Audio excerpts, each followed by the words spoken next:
I just got home from watching UFC 283, and I mean, it was a great card with a lot of finishes, a lot of action, especially two fights on the main card, where it was just one person pretty much getting their ass whooped the whole time, but still entertaining.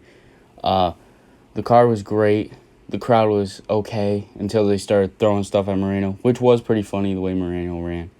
But leaving Teixeira after his big speech and after going into an absolute dogfight versus Jamal Hill, that was sucky. But today, I'm here not to talk about the Brazilian crowd or the full card. I'm here to talk about the main event in the future of that light heavyweight division.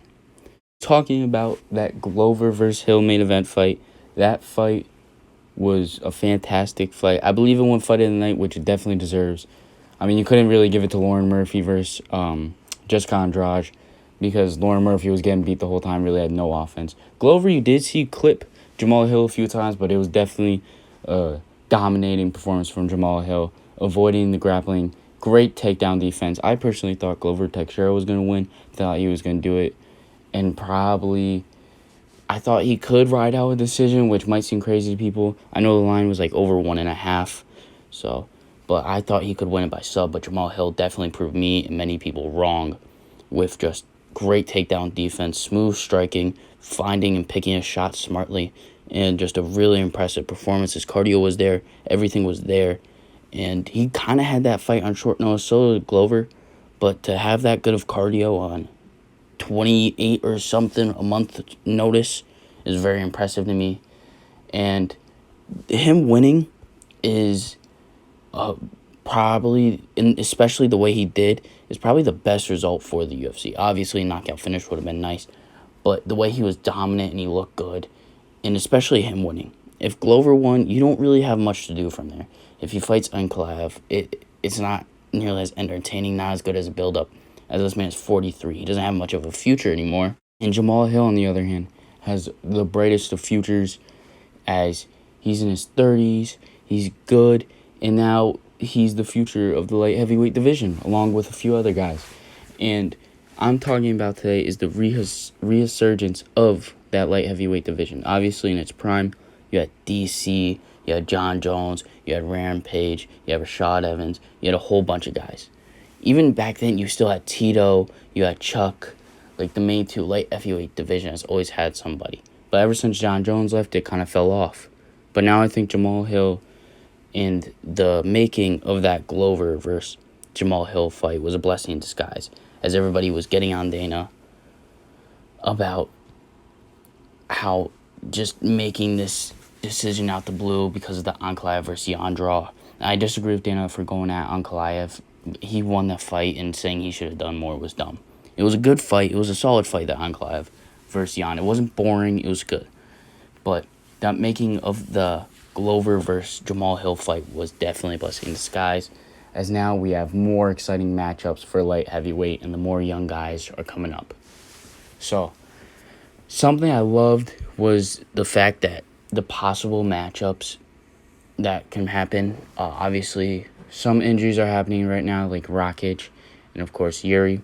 But it's just a bunch of good, solid matchups between young guys. Like, you have Rakic, you have Yuri, you have, I'm looking at the list right now. You have Johnny Walker with an impressive performance.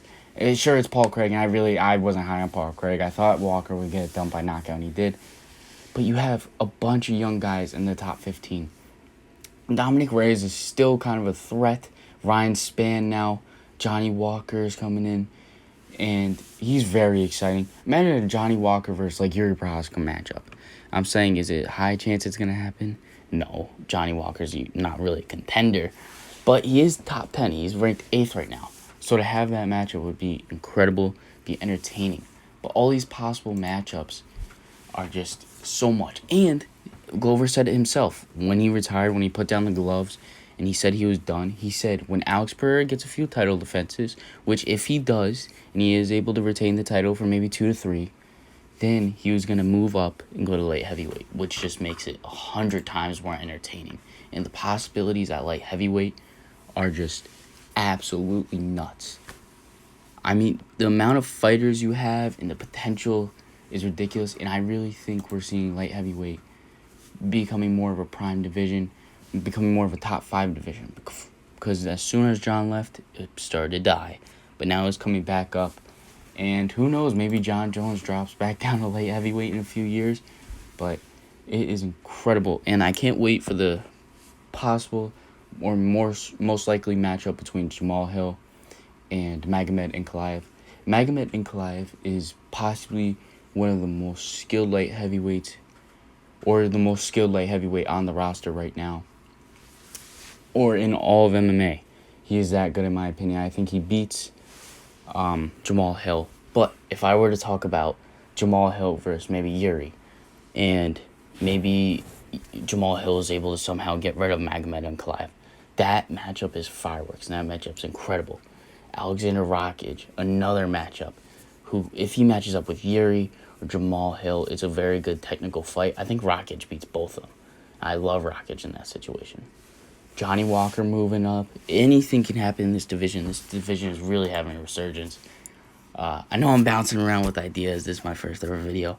Hope you guys enjoy it so far. But yeah, and that's all I got for today. I hope you guys enjoyed, and more to come. Record this quick. I just went into a closet because I didn't want anybody hearing it because I find it cringy. But second outro of the video. I'm doing this to put a face to the video, so you know who's making the content, or you know, like what's going on. If you guys can like, subscribe, comment, do anything possible, share the video to a friend, be dope. I'm making this because somebody else I know, they're also making a YouTube channel on UFC. Stopped uploading for a bit because nobody else is really uploading, so I want to do it. Something I like. I don't really do YouTube, but I watch a lot of YouTube. I love UFC, so love to talk about it. So yeah, something I want to do, something I want to talk about. And thank you guys. If you can give me advice in the comments, please give me advice. I need it.